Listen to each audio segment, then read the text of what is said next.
हम चमत्कार को कुछ असाधारण समझते हैं, जैसे यह ब्रह्मांड के नियमों की सीमाओं को तोड़ता हो। इस ब्रह्मांड में हर घटना एक गहरे और सूक्ष्म नियम का हिस्सा है। असल में हर चीज इतनी बारीकी से गढ़ी हुई है कि उसका होना ही एक चमत्कार है। बस इसे महसूस करने के लिए एक शांत और सजग नजर चाहिए। सिद्धियां, वो अद्भुत शक्तियां जो भविष्य को देख सकती हैं, जो शरीर को विशाल या सूक्ष्म बना सकती हैं और जो प्राकृतिक नियमों को तोड़ सकती हैं। यह शक्तियां दिखने में जादू जैसी लगती हैं, लेकिन जादू नहीं है। वे उतनी ही वास्तविक हैं जितने कि सूरज और चंद्रमा। सिद्धियां अचानक किसी के पास नहीं आती।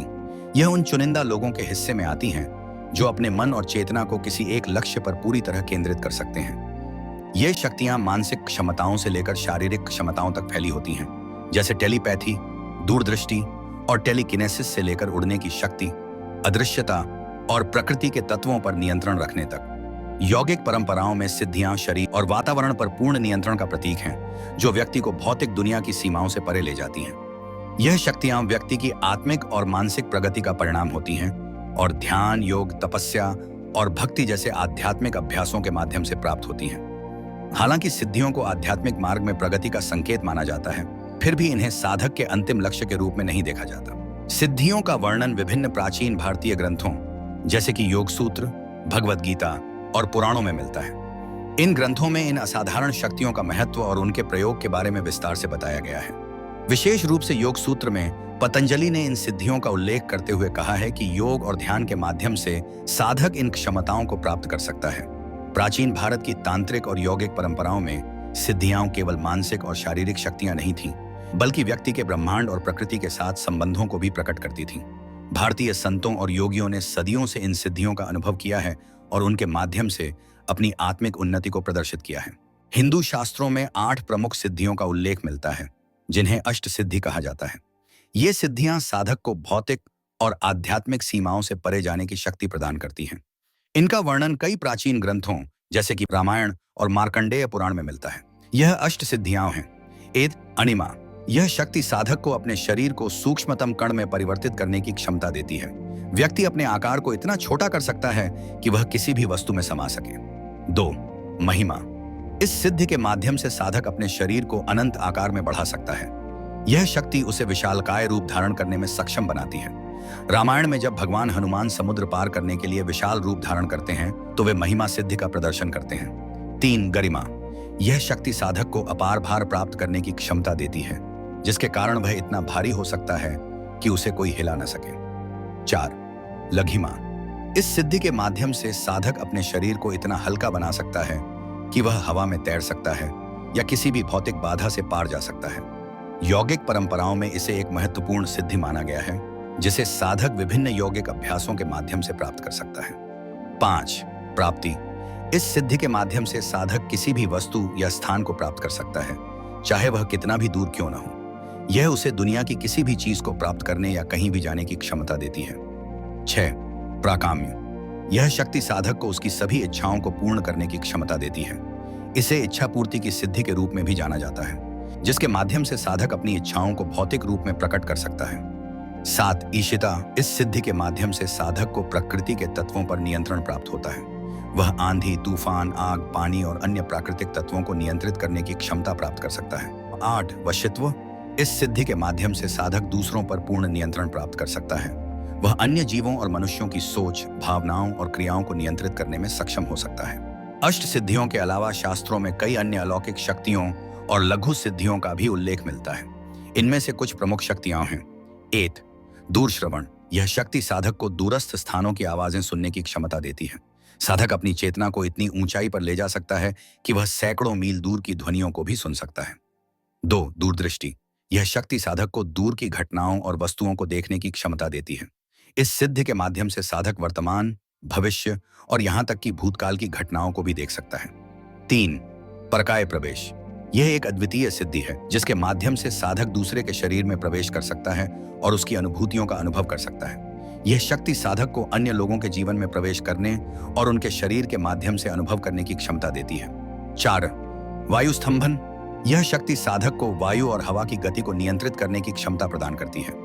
साधक अपनी चेतना के माध्यम से वायु प्रवाह को नियंत्रित कर सकता है और हवा को रोक सकता है या उसकी दिशा बदल सकता है। 5. भूचरी, इस सिद्धि के माध्यम से साधक बिना किसी शारीरिक प्रमाण के जमीन पर चल सकता है, जैसे कि वहां कोई व्यक्ति उपस्थित ही न हो। इसका अर्थ यह है कि साधक अपने अस्तित्व को किसी भौतिक प्रमाण के बिना प्रकट कर सकता है। सिद्धियों का गहरा संबंध कुंडलिनी और चक्रों से है। कुंडलिनी को एक सुप्त शक्ति के रूप में माना जाता है। इसे सर्प शक्ति भी कहा जाता है, जो जागृत होने पर साधक को असाधारण शक्तियों से भर देती है। जब कुंडलिनी जागृत होती है तो यह शरीर के विभिन्न चक्रों के माध्यम से ऊपर की ओर बढ़ती है और प्रत्येक चक्र के साथ एक नई शक्ति को प्रकट करती है।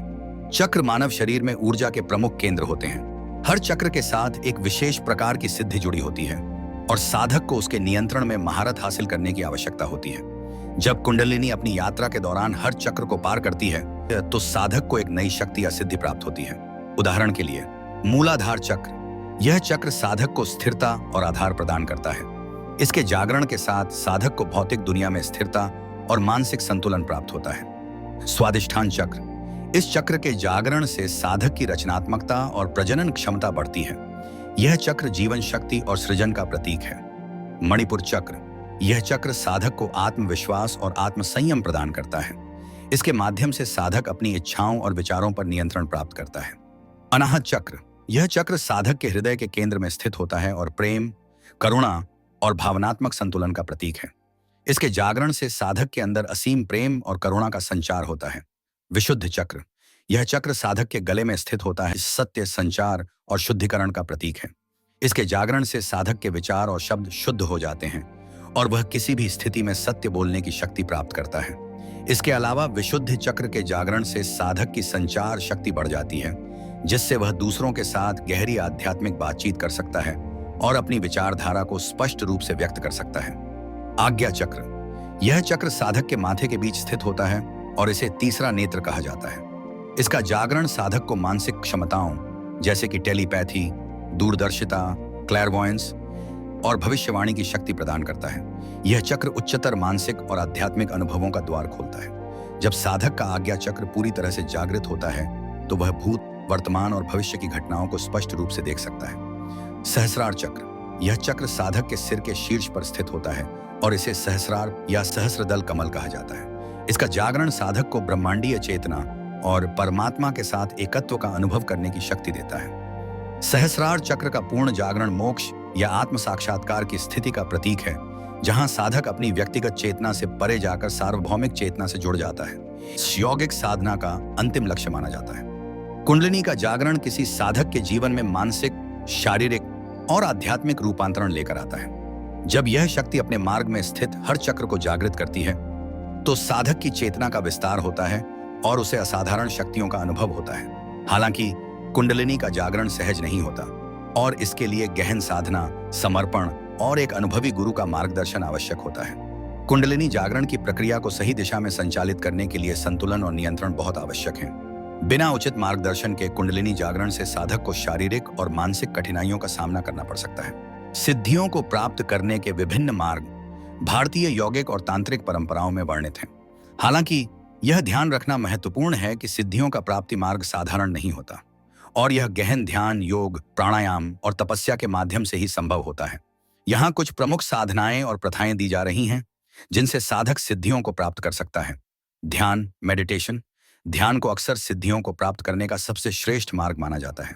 ध्यान का उद्देश्य हमारी आत्मा और ब्रह्मांड के बीच की गहरी और अदृश्य कड़ी को समझना है। यह साधना हमें अपनी मानसिक और भावनात्मक सीमाओं से परे जाने में मदद करती है। लेकिन ध्यान से सिद्धियां प्राप्त करना कोई त्वरित प्रक्रिया नहीं है। यह केवल कुछ मिनटों के ध्यान से संभव नहीं है, बल्कि वर्षों की तपस्या और अभ्यास की मांग करता है। ध्यान के गहरे स्तर पर पहुंचने के लिए हमें अपनी इंद्रियों और मानसिक विक्षेपों पर पूरी तरह से नियंत्रण पाना होता है, जिससे मन की शांति और एकाग्रता प्राप्त होती है, जो सिद्धियों का आधार मानी जाती है। जड़ी बूटियां। कुछ प्राचीन जड़ी बूटियां जादुई शक्तियां धारण करने के लिए मानी जाती हैं, जिनका सेवन करके आप इनमें से एक या अधिक अलौकिक गुण प्राप्त कर सकते हैं। लेकिन महर्षि पतंजलि ने कहा है कि जड़ी बूटियों का प्रभाव अस्थायी हो सकता है। मंत्र एक विशेष ध्वनि या शब्द होता है जिसे बार बार दोहराया जाता है। मंत्र साधना में महत्वपूर्ण भूमिका निभाते हैं। जब आप किसी योग गुरु के पास जाते हैं तो वे आपको एक व्यक्तिगत मंत्र देते हैं जो आपकी ऊर्जा और मनोवैज्ञानिक स्थिति के अनुकूल होता है। इस मंत्र को बार बार दोहराने से आपके मन में ध्यान की शक्ति और एकाग्रता विकसित होती है। मंत्रों की ध्वनि का विशेष महत्व है क्योंकि हर ध्वनि का अपना एक ऊर्जा स्तर और आवृत्ति होती है। उदाहरण के लिए, ओम की ध्वनि को ब्रह्मांड की मौलिक ध्वनि माना जाता है, जो हमारी चेतना को उच्चतर स्तर पर ले जाती है।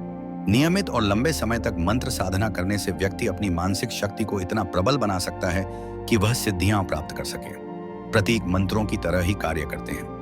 ध्वनि के स्थान पर आपको एक पवित्र छवि पर ध्यान केंद्रित करने के लिए कहा जाता है। इससे आत्म अनुशासन की स्थिति प्राप्त होती है, जो सिद्धियों को प्राप्त करने की शुरुआत मानी जाती है। तपस्या। तपस्या का शाब्दिक अर्थ है स्वयं को कठिन परिस्थितियों में डालकर आत्मनियंत्रण का अभ्यास करना। यह आत्मशुद्धि और संकल्प की एक कठोर प्रक्रिया होती है, जिसमें व्यक्ति अपने शारीरिक और मानसिक सुखों का त्याग करता है। प्राचीन काल से ही ऋषि मुनियों ने तपस्या के माध्यम से अलौकिक शक्तियों को प्राप्त किया है। तपस्या के अंतर्गत व्यक्ति को भोग विलास, आराम और यहाँ तक कि खाने पीने जैसी सामान्य इच्छाओं का भी त्याग करना पड़ता है। इसका मुख्य उद्देश्य यह है कि व्यक्ति अपनी शारीरिक आवश्यकताओं पर नियंत्रण प्राप्त करे और ध्यान को एक वस्तु या उद्देश्य पर केंद्रित कर सके। तपस्या से प्राप्त आत्मनियंत्रण और धैर्य व्यक्ति को सिद्धियों की प्राप्ति में सहायक होते हैं। कुछ लोग जन्म से ही सिद्धियों के साथ जन्म लेते हैं। इन लोगों को विशेष रूप से दिव्य शक्तियों का वाहक माना जाता है। उनके पास अद्वितीय क्षमताएं होती हैं, जो सामान्य मनुष्यों के लिए दुर्लभ होती हैं। ये शक्तियां कभी-कभी उनके बचपन में ही प्रकट हो जाती हैं। साधक के मन और चेतना का विस्तार होने पर उसे विभिन्न मानसिक शक्तियों का अनुभव होता है। हालांकि सिद्धियां साधक की आत्मिक उन्नति का प्रतीक होती हैं, फिर भी इनके प्रति आसक्ति साधक को भटका सकती है। योग और ध्यान का मुख्य उद्देश्य आत्म साक्षात्कार और मोक्ष की प्राप्ति है, न कि सिद्धियों का भोग। महान संतों और योगियों ने भी इस बात की चेतावनी दी है कि सिद्धियों के प्रति आसक्ति साधक के अहंकार को बढ़ा सकती है और उसे आत्म साक्षात्कार से दूर ले जा सकती है। कुछ सिद्धियां साधक को देवतुल्य शक्तियां प्रदान कर सकती हैं। दुर्भाग्य से अहंकार और गर्व यहां भी प्रवेश कर जाते हैं और इसके परिणाम स्वरूप शक्तियों का दुरुपयोग होता है। यही एक कारण है कि आप शायद ही कभी किसी ऐसे योगी से मिलते हैं जिसने सिद्धियां प्राप्त की हों, क्योंकि वे इसे साबित नहीं करना चाहते। एक और स्पष्ट कारण यह भी है, जैसा कि आप समझ चुके होंगे, यह वास्तव में एक अत्यंत कठिन कार्य है और वहां तक पहुंचने वाले लोग अत्यधिक दुर्लभ होते हैं। सिद्धियों का आकर्षण केवल एक प्रकार की परीक्षा है, जो साधक की मानसिक दृढ़ता और संतुलन की परीक्षा लेती है। गुरु के बिना सिद्धियों का जागरण खतरनाक हो सकता है, क्योंकि यह शक्तियां साधक के मानसिक और शारीरिक संतुलन को प्रभावित कर सकती हैं। एक अनुभवी गुरु न केवल साधक को सिद्धियों की प्राप्ति में मार्गदर्शन देते हैं, बल्कि वे साधक को चेताते भी हैं कि इन शक्तियों का उपयोग सावधानी पूर्वक किया जाना चाहिए।